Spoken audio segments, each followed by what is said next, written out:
Las fuentes de las obligaciones constituyen un aspecto fundamental de la vida del hombre en la sociedad. Su importancia se basa en todos aquellos hechos o actos capaces de obligar, con o sin su anuencia, a las personas. Tienen carácter taxativo. Significa que una persona solo puede quedar obligada cuando ocurren los supuestos de los hechos previstos en el ordenamiento jurídico. Las obligaciones tienen una causa inmediata y eficiente. Por eso, todos los tratadistas antiguos y modernos, así como las legislaciones civiles positivas, hablan de las fuentes de las obligaciones, es decir, las causas inmediatas de donde ellas surgen.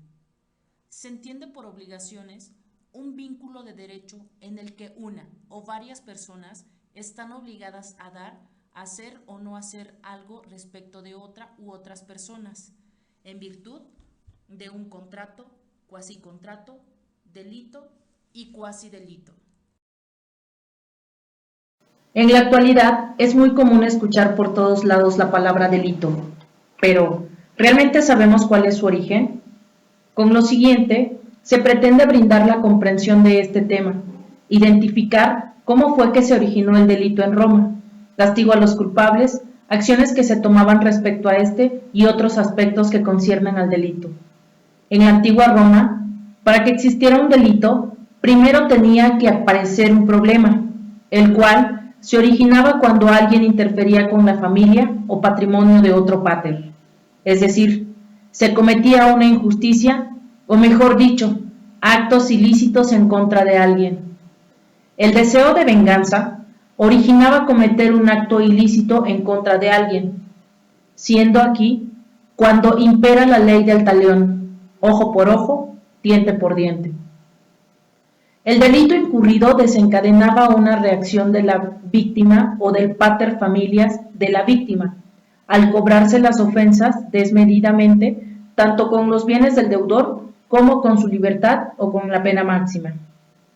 Esto trae como consecuencia el nacimiento del sistema de composiciones o sistema de indemnizaciones, que manifiesta la relación entre el crédito-deuda para que la persona que había cometido el delito no padeciera la pena del talión. Margadán dice que el delito es todo hecho humano contrario al derecho y que tiene que ser castigado por la ley. Es considerado el delito como un hecho jurídico, porque éste viene a darle un cambio en el mundo del derecho. Se puede definir al delito como un hecho ilícito, es decir, una conducta ilícita que se caracteriza por violar el orden jurídico ante un hecho consuetudinario y que repara el daño con una sanción o pena que tenía que ser justo y equiparable a lo cometido. En Roma, el delito incurrido desencadenaba una reacción de la víctima o del pater familias. También se cobraban los delitos cometidos por el deudor con el doble, el triple o el cuádruple del valor de la ofensa o de los bienes sustraídos. Considerando lo anterior, se puede decir que las ofensas o delitos son una fuente de obligaciones. El delito público, de origen militar y religioso, son aquellos cuya comisión pone en riesgo el orden social de su organización política, administrativa y la seguridad del Estado. Clasificación de los delitos públicos. Perduelo. Se consideraba como un delito de alta traición que atentaba contra la seguridad del Estado. Al ciudadano se le consideraba como un traidor, mal guerrero, enemigo público y desertor. Parricidio. Consistía en atentar o causar la muerte del pater familias. Maiestas. Se daba cuando no respetaba la potestad o autoridad del tribuno, los ediles o los jueces. Peculado. Consistía en la sustracción, robo o malversación de dinero público, también del dinero sagrado o de los objetos de culto. Cohecho. Comprendía actos de corrupción de los magistrados y jueces, así como la obtención del nombramiento público por medio de soborno. Falso testimonio. Consistía en argumentar falsedades en procesos judiciales, en negocios, sobornar a testigos utilizando mentiras, falsificar testamentos, sellos, monedas, etc. Los delitos privados, por su parte, causaban un daño particular y solo indirectamente provocaban una perturbación social. Se perseguían a iniciativa de la víctima y daban lugar a una multa privada a favor de ella. El Estado no hacía otra cosa que reglamentar. Entre la clasificación de los delitos privados se encuentra el robo. Estaba identificado como todo acto que implicara un aprovechamiento doloso de una cosa, con el fin de obtener un beneficio al abordarse una cosa, su uso o su posesión. Daño en propiedad ajena. Provocaba un perjuicio a un particular. Lesiones. Término que se utilizó en dos sentidos: uno amplio para designar todo acto contrario a derecho y otro restringido, el cual implicaba una lesión física o moral. Las características de las acciones penales son las que se derivan de un delito, por ejemplo, actio furti, que se da en contra de un ladrón y a favor de la víctima para pedir la pena, que era una multa privada que se entregaba a la víctima. Los efectos civiles del delito son cuando el delito recae sobre bienes patrimoniales. Puede ser el caso de furtum, ejercitar la acción persecutoria, puede ser la reivindicatio, la acción publiciana o inclusive pedir el interdictio posesorio.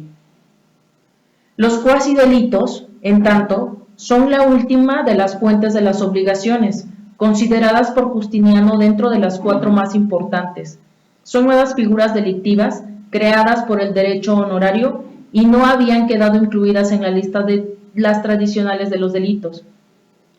Las 4 figuras de cuasidelitos mencionadas en el Corpus Juris son torpeza o deshonestidad judicial, en donde dolosa o negligentemente el juez hace suyo un proceso, dictando una sentencia injusta, por lo que quedaba obligado a pagar la parte perjudicada una indemnización. Effusum et diectum. El habitante de una casa desde la cual se arroja algo a la vía pública, ocasionando un daño, respondía por el doble del valor de este. Positium et suspensum. También era responsable el habitante de una casa que colocara o suspendiera algún objeto que con su caída pudiera causar un daño. Responsabilidad de navieros, posaderos y dueños de establos. Las personas se hacían responsables de los objetos dejados bajo su custodia, pero si sus dependientes cometían robos o daño, también quedaban obligados, quasi ex delicto, pagar una indemnización. En Roma, todos los actos que eran realizados sin la intención de producir un daño a otra persona se consideraban un cuasidelito. No fueron enumerados taxativamente, por lo que el juez debía determinar si el hecho era constitutivo de delito o cuasidelito. El derecho romano ha servido como inspiración para la génesis de nuestra legislación civil. Es por eso que hasta el día de hoy se conservan instituciones que a lo largo de la historia se han ido regulando en diferentes legislaciones. La ley, como fuente de obligaciones, se considera una de las más importantes, dado que es la propia ley la que establece las obligaciones que nacen entre las personas que intervienen en ese acto jurídico. Para la sociedad actual, esto no es algo desconocido. Como futuros abogados es indispensable conocer, manejar y saber definir estos actos que, si bien son utilizados en la vida diaria, su uso se retoma desde los principios de las más grandes civilizaciones.